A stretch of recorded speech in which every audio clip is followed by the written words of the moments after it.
Silakan cek linknya. 1 buku kerja, 1 buku keuangan format pencatatan sederhana. Yang sudah di rumah sudah pakai aplikasi, teruskan. Yang di rumah sudah pakai format standar SAK, silahkan. Yang belum, silahkan pakai yang pencatatan buku keuangan yang kita kirimkan. Ada yang keuangan, ada yang buku kerja. Kita mulai dari buku kerjanya dulu.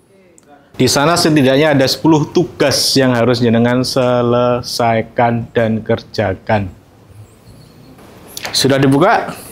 Oke, saya jelaskan untuk proses pengisian dan apa saja tugasnya. Yang pertama, tugas yang harus diselesaikan, tentu dokumen yang barusan teman-teman bikin, business plan. Itu harus diselesaikan dengan sebaik-baiknya. Kalau bingung, nanti habis ini dibikin grouping kecil-kecil, 10 orang, 10 orang. Nanti sisanya gabung dengan kelas yang berikutnya. Silakan di sana kita tugaskan 1 orang, entah nanti dari kami atau dari teman-teman dari Plut, untuk kalau ada sesuatu yang perlu ditanyakan, perlu didiskusikan, di sana ada yang bisa diajak. Nek mentok banget dengan saya silahkan. Tapi saya berharap ya nek iso diselesaikan dengan teman-teman di grup itu, Terus grup itu juga nanti salah satu fungsinya selain grouping kecil itu ya di mentoringnya. Bisa jadi si mentornya minta untuk jadwal offline. Ngikut aja dengan mentornya, mau offline atau online silakan. Kami tidak akan ngasih batasan berapa kali offline, berapa kali online. Syukur bisa offline sesekali biar jangan dapat pembelajarannya langsung. Kalau harus online ya nggak apa-apa, biar mereka teman-teman pendamping jadwal ke di grup yang kecil itu. Nah itu 1 business plan. Silakan jika ada kendala, ada yang belum paham, boleh ditanyakan ke teman-teman yang ada di grup situ, pendampingnya. Terus yang kedua, tugas berikutnya adalah melakukan perbaikan atau inovasi produk. Apa aja di situ? Ada kualitas produk, ada higienitas, ada kelebihan value, ada kapasitas produksi, ada inovasi. Mas harus semuanya? Enggak. Apa yang jenengan mau kerjakan. Kalau bisanya di inovasi, ya nggak apa-apa. Kalau ini berkaitan dengan makanan, ya kalau higienitas harusnya minimal banget ya seharusnya. Yang lain boleh ngikutin sesuai dengan target jenengan mau perbaikan di mana-mana. Terus ketika sudah ada perbaikan, jangan lupa didokumentasikan. Sebelum, nanti setelah perbaikannya, atau misalnya inovasi, sebelumnya nggak ada inovasinya atau nggak ada barangnya, berarti nggak ada videonya ya kalau nggak ada barangnya. Misalnya bikin menu baru kan nggak ada barangnya. Ya berarti menu yang lama ditambah dengan hasil paskanya seperti apa. Jadi before afternya ada. Nah itu dibikin video sebelum dan sesudah. Di sini juga ditulis, di dokumen juga ditulis, jelaskan, terus disertai foto. Foto sebelum, terus kondisi sesudahnya dijelaskan, fotonya seperti apa. Before afternya biar kelihatan. Berupa naratif dan juga foto yang ditabel, terus dibikin video. Videonya jangan lupa diupload, tag akunnya kami untuk perubahan itu. Terus berikutnya di perizinan berusaha. Yang belum punya NIB, yang belum punya PIRT, yang belum punya halal, yang BP POM tidak harus pilihan kalau BP POM. Tapi kalau hak atas merek harusnya mulai didaftarkan. Mas golek sing gratis ra ono, ya investasi. 500.000 untuk 10 tahun. Mas nek ra duwe duit, yang penting ada niat dulu mendaftarkan. Setidaknya mulai berproses ke sana lah. Kenapa? Karena kami berpikir penting untuk nama. Mau bisnismu jalan nggak jalan, wes jenenge wes kepegang. Itu lebih tenang. Apalagi kalau bisnismu sudah berjibaku kemana-mana, sudah besar, belum didaftar ke. Saya iseng tak cek neng DGIP kok nggak ono. Tak iseng tak daftar ke. Aku tinggal komplain ke jenengan, Bu sudah berapa tahun pakai nama ini. Ini loh aku yang punya. Aku minta ganti rugi. Ya nangis darah jenengan nanti. Banyak yang sudah seperti itu. Maksudku yuk didaftar ke. Kalau pas ada yang gratis ya silahkan. Kami tidak akan membantu proses A to Z tentang perizinan ya. Teman-teman sudah harus wajib mengerjakan itu. Nek bingung yang perizinan dasar-dasar silahkan ke PTSP. Tahu PTSP? Mall Pelayanan Terpadu Perizinan. Iya, Mall Pelayanan Terpadu Perizinan. Wes nengkono komplit. Silakan datang ke sana di kabupaten, kota masing-masing. Terus tadi mau tanya apa, Mbak? Mbak? Untuk izinnya kan harus NKP, masa belum bisa. Kalau memang perizinannya terlalu berat, nggak apa-apa. Setidaknya izin dasarnya sudah dipenuhi. Tapi dirimu yang berat izin edarnya ya. Ya, merek kemarin tuh sebetulnya udah terdaftar, tapi nggak kepake, ganti merek. Ya, lanjut. Terus kalau badan usaha, kalau ada proses progres silakan. Hari ini misalnya masih pribadi, mau dinaikin ke CVPT silakan. Nggak pun juga kami nggak nuntut. Tapi kalau ada perbaikan tolong dilaporkan, ditulis di situ. Terus dari sisi kemasan, karena saya lihat beberapa kemasannya masih perlu dirombak dikit, itu punya siapa kerupuk itu? Hah? Perlu didandani sidik ya, Mbak ya? Yes, proses. Di kantor, di dinas ada lab packaging. Jenengan ke sana nanti dengan Mas Reza konsultasi aja, desain seperti apa, bikin prototyping di sana juga bisa. Cukup, ini buat minuman tah? Cukup. Kalau untuk kemasan yang polanya dine-in, nggak perlu wah-wah banget, nggak perlu banyak perubahan, yang penting higienisnya aja dijaga. Terus itu babakan branding dan kemasan, ada merek mana merek? Target Bu didandani, desain logo, before afternya disertakan. Kalau punya uang silakan berbayar, pengen cepat, pengen dapat bagus. Tapi kalau nggak punya, ada AI kan, minta GPT bikinkan konsep, habis itu digambar ulang, jangan dipakai plug. Digambar ulang, dimodif dan sebagainya. Nanti dapat bagus kok logonya. Kalau mau bayar ya tarif berbagai macam, ada yang ratusan ribu, ada yang jutaan tergantung si pemilik jasa. Tapi setidaknya dalam proses ini ya ayo dikejar, didandani.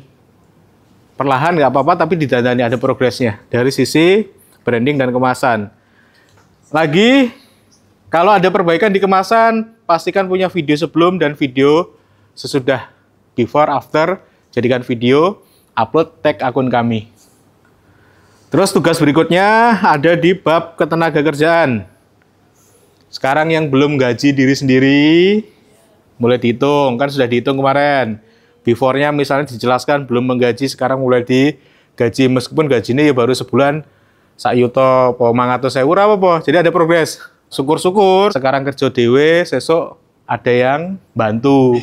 Nah itu poin lebih lagi. Nah itu ada 4 poin, jumlah tenaga kerja, skema penggajian, terus jam kerja, yang tadinya misalnya hanya produksi sehari 3 jam, sesok rupanya bisa naik nih, jadi 5 jam atau bisa full day 8 jam, bagus, jadi produktivitas jenengan naik artinya. Terus pemilik, wingi urung digaji, saya sudah mulai digaji. Terus penerapan 5R, ada resik, ringkas, rapi, rawat, rajin. Ini nanti ada materinya, kita kasih di pendampingan. Nggak usah dikerjakan dulu, nggak apa-apa. Ada materinya, harusnya bagaimana toh untuk mengerjakan si 5R ini. Sama, nanti dibikin video before after. SOP juga sama, nanti ada materinya di pendampingan, di kelas kolektif. Bagaimana bikin SOP-nya. Nanti kolektifnya ada yang bentuknya offline, kita kumpulin. Nanti ngumpulnya kemungkinan ada di dinas koperasi. Tapi untuk pendampingan kolektif ini atau pendampingan nanti grouping dengan teman-teman mentornya masing-masing, itu tidak ada fasilitas makan minum ya. Nek butuh ngombe nggo dhewe, butuh makan ya teman-teman usahanya makanan. Jadi saling tukar. Sagu dhewe kan gitu. Butuh kopi ya kan, juragan kopi nggo dhewe. Termasuk ya kami informasikan juga, sesi 3 hari ini juga beda. Kalau biasanya teman-teman di dinas itu pelatihan 3 hari, Bali selesai dikasih uang transport, di Inbis ini nggak ada. Jadi memang mindsetnya mulai diubah. Tidak semuanya pelatihan harus di kasih transport. Jadi yang 3 hari ini saya matur tidak ada transportnya. Jadi nanti nggak usah ditunggu ya. Kok tanda tangan gitu kan? Bapak nggak ada. Kita mulai membiasakan ya jenengan ini mulai investasi lah. Setidaknya investasinya itu tidak melulu lek pelatihan ini golek kui, tapi dapat ilmunya dipraktekkan. Nanti uangnya dari hasil jualannya sendiri. Yang ke-8 itu melampirkan perkembangan omset. Dari penjualannya berapa. Yang kayak tadi, yang di bisnis plan kan ada, dipindah aja. Tapi ini bulanan Bu ya, tergantung ini nanti dikumpul di bulan apa, berarti mau nggak mau 5 bulan sebelumnya. Update-nya. Terus yang ke-9 melampirkan catatan keuangan. Yang filenya bisa di-download sendiri. Nah itu dipakai. Diisi setiap hari, terus dipakai. Nanti pas penilaian itu dilampirkan. Mulai hari ini, mulai besok. Harusnya sih punya. Harusnya punya, tinggal pindah aja. Tapi paling nggak bulan inilah.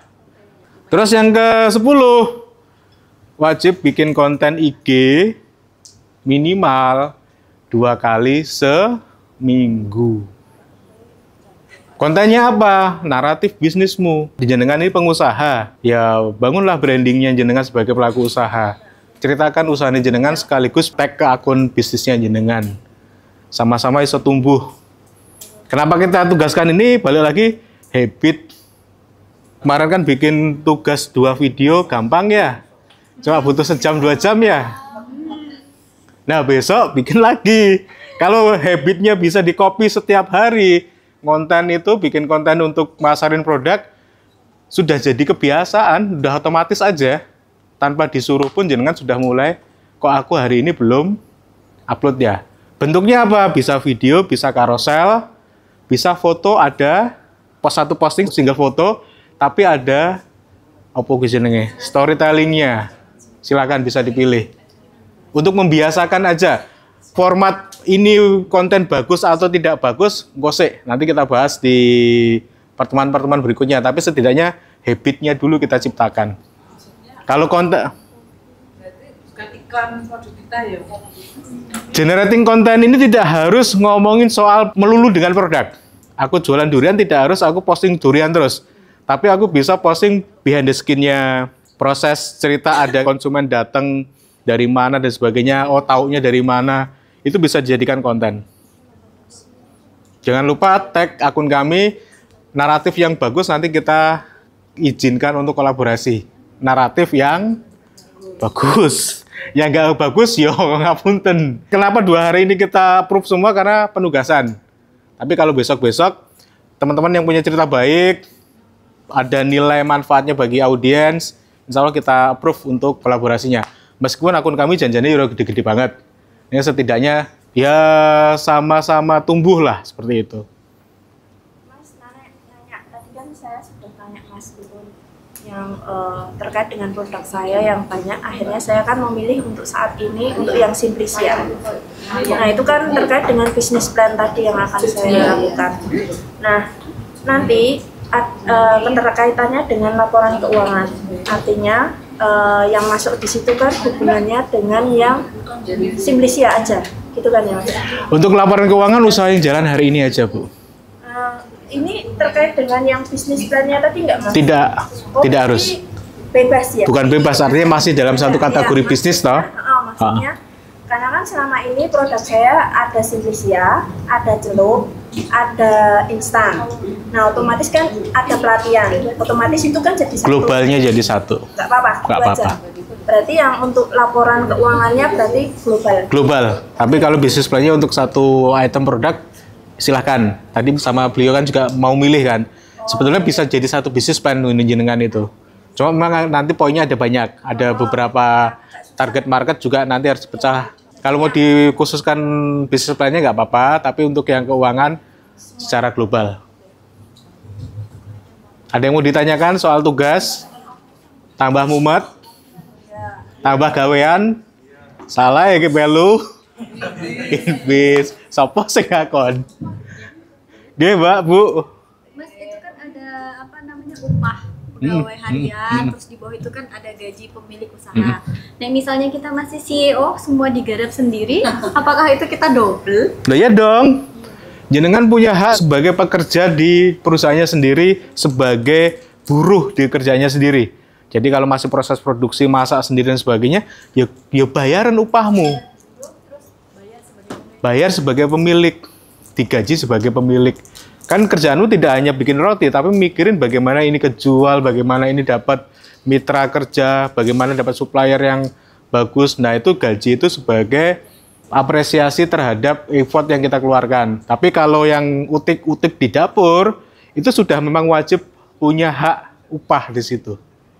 Jadi kalaupun jenengan tidak mengerjakan, jenengan ada orang lain yang mengerjakan, jenengan sudah nggak kaget untuk mengupahi dia. Dan itu kan nanti maksudnya ke harga jual. HPP dan harga jual. Tapi kalau yang gaji kita masuknya di BEP. Di operasional, biaya operasional. Ada lagi? Boleh? Untuk format catatan keuangan, ini kan ada dari satu asa ada formatnya. Sedangkan kalau kita udah punya format sendiri terkait laporan keuangannya, apakah Sudah pakai SAK kah? Debit kredit, jurnal, buku besar? kita bikin format sendiri? Ada sama seperti ini juga, cuman udah pakai kayak dilingkan sendiri. Oh ya wes, nggak apa-apa, itu aja dilampirkan. Itu aja nggak. Kalau sudah punya format keuangan sendiri, yang penting prinsipnya paham ada arus keluar, ada arus masuk, nggak apa-apa nanti masukin itu sebagai lampiran aja. Waktu penilaian kita hanya akan ngecek jenengan sudah ngerjain aktivitas pencatatan belum. Tetapi itu bahan yang jenengan kerjain, yang pembukaan dengan versi jenengan itu di tahap ketiga akan kita oncai satu persatu biar sesuai dengan format akuntansi. Ada jurnalnya, ada buku besarnya, ada nanti lampiran-lampiran pemecahan beberapa catatan keuangan, termasuk bikin laporan laba rugi, neraca sama arus kasnya. Nah itu bahannya dari catatan keuangan itu. Nah yang format dari kami itu kita coba yang paling simpel dulu, yang biar jenengan punya habit aja. Nah yang di tahap ketiga nanti sampai ke standar akuntansinya yang kita berikan. Rodo muntup-muntup sitik tapi ya apa-apa.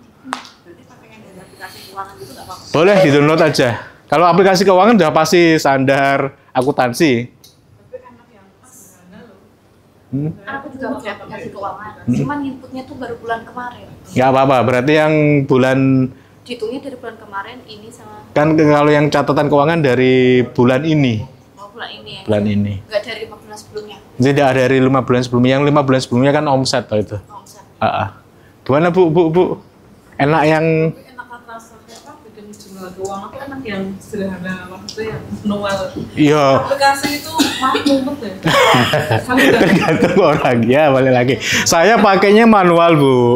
Saya pakainya manual. Kenapa? Biar otakku selalu ke pakai. Terus yang kedua kalau jenengan ngejoki proposal, ngejoki bisnis plan dan sebagainya, aku tahu ini bisnis bottleneck-nya itu ada di mana dari laporan keuanganmu. Makanya aku tuh sampai hari ini pakainya yang manual.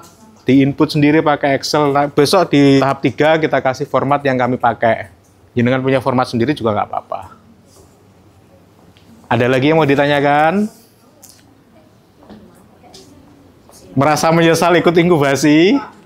Saya menyerah Mas, berarti mengurangi persaingan. Nah sekarang sudah jam 12 kurang 1 menit, yuk istirahat dulu.